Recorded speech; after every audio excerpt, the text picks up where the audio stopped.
কেউ সমঝোতা করে আসন ছাড় পেয়েছেন, কেউ দল ছেড়ে বিএনপিতে যোগ দিচ্ছেন। জাতীয় নির্বাচনকে সামনে রেখে বিএনপি ঘনিষ্ঠ অন্যান্য দলের নেতারা এখন তাদের দিকে ঝুঁকছে। গণ অধিকার পরিষদের রাশেদ খান, এলডিপির রেদওয়ান আহমেদ এবং এনডিএম এর ববি হাজ্জাজ বিএনপিতে যোগ দিয়ে ধানের শীষ প্রতীকে নির্বাচন করবেন। এছাড়া যাদের সাথে বিএনপির নির্বাচনী সমঝোতা হয়েছে তারা নিজ নিজ প্রতীকে অংশ নেবেন। গণ অধিকার পরিষদের সাধারণ সম্পাদক রাশেদ খান বিএনপিতে যোগ দিতে যাচ্ছেন। ত্রয়োদশ জাতীয় সংসদ নির্বাচনে ধানের শীষ প্রতীক নিয়ে নির্বাচনেও অংশগ্রহণ করবেন তিনি। গণ অধিকার পরিষদের ঘনিষ্ঠ একটি সূত্র গণমাধ্যমে এ তথ্য নিশ্চিত করেছে। যুগপৎ আন্দোলনে থাকা শরিকদের সঙ্গে আসন সমঝোতা করতে গিয়ে রাশেদ খানকে ঝিনাইদহ ৪ আসন ছেড়ে দিয়েছে বিএনপি। কিন্তু বর্তমান রাজনৈতিক বাস্তবতায় গণ অধিকার পরিষদ থেকে ট্রাক প্রতীকে নির্বাচন করলে ওই আসনে জয়লাভ করা অনেক চ্যালেঞ্জিং হতে পারে। ট্রাক প্রতীক নিয়ে নির্বাচনে জয়ের ক্ষেত্রে নানা অনিশ্চয়তা থাকবে। সেজন্য ঝিনাইদহ ৪ আসনে জয় নিশ্চিত করতে ধানের শীষ প্রতীক নিয়ে সেখান থেকে নির্বাচন করতে চান রাশেদ। সেজন্য বিএনপিতে যোগ দেওয়ার সিদ্ধান্ত নিয়েছেন তিনি। রাশেদ খান ছাড়াও বড় চমক জাগিয়ে বিএনপিতে যোগ দিয়েছেন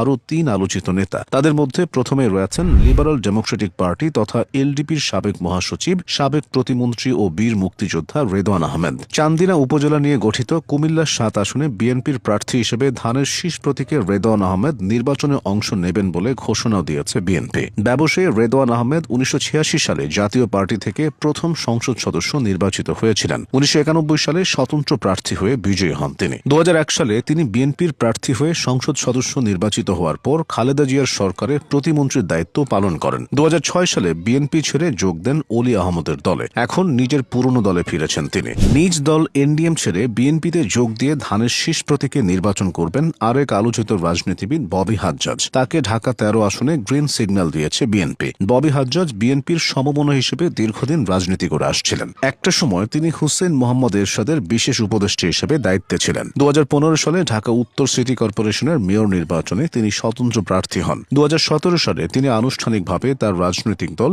জাতীয়তাবাদী গণতান্ত্রিক আন্দোলনের যাত্রা শুরু করেছিলেন। এরপর তার দল বিএনপির সাথে যুগপৎ আন্দোলন করেছে। তিনি বিএনপির প্ল্যাটফর্ম ব্যবহার করে ঢাকা ১৩ আসনের ভোটারদের মাঝে নতুন ধারার রাজনীতির বার্তা দিতে চান। এদিকে নির্বাচন সামনে রেখে বিএনপিতে যোগ দিয়েছেন যুগপৎ আন্দোলনের শরিক জাতীয়তাবাদী সমমনা জোটের আহ্বায়ক এবং ন্যাশনাল পিপলস পার্টি এনপিপির চেয়ারম্যান ডক্টর এজেডএম ফরিদুজ্জামান ফরহাদ। সম্প্রতি রাজধানীর গুলশানে চেয়ারপারসনের রাজনৈতিক কার্যালয়ে বিএনপি মহাসচিব মির্জা ফখরুল ইসলাম আলমগীরের উপস্থিতিতে বিএনপিতে যোগ দেন তিনি। বিএনপিতে যোগদান করেই নড়াইল ২ আসনে ধানের শীষের চূড়ান্ত মনোনয়ন পেয়েছেন ডক্টর ফরহাদ। এর আগে ৪ ডিসেম্বর এই আসনে প্রার্থী হিসেবে জেলা বিএনপির সাধারণ সম্পাদক মনিরুল ইসলামের নাম ঘোষণা করেন মহাসচিব মির্জা ফখরুল ইসলাম আলমগীর। এই ঘোষণার ২০ দিন পর নড়াইল ২ আসনে বিএনপির প্রার্থী হিসেবে এজেডএম ফরিদুজ্জামান